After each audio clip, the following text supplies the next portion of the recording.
మాజీ మంత్రి కేటీఆర్ పై ఈ కార్ రేసింగ్ అంశంలో ఏసీబీ కేసు నమోదుకు రంగం సిద్ధమైంది. ఇవాళ కేసుకు సంబంధించిన ఫైల్ సీఎస్ నుంచి ఏసీబీకి వెళ్లనుంది. నేడో రేపో కేటీఆర్ కి ఏసీబీ నోటీసులు ఇచ్చే అవకాశాలు కనిపిస్తున్నాయి. బీఆర్ఎస్ మళ్లీ అధికారంలోకి వస్తుందన్నది కేవలం వారి అపోహ మాత్రమేనని, ఈ ఫార్ములా కేసులో విదేశాలకు డబ్బులు వెళ్లాయని, ఆర్బీఐ అనుమతి తీసుకోలేదని అన్నారు మంత్రి పొంగులేటి.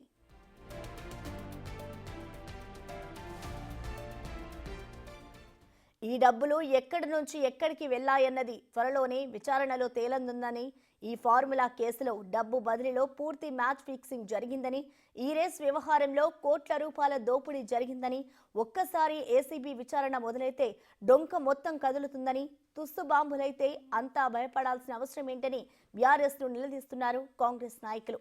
అర్ధరాత్రి ఢిల్లీ ఎందుకెళ్లారు, అక్కడ ఎందుకు వేడుకున్నారని ప్రశ్నించారు కాంగ్రెస్ లీడర్లు.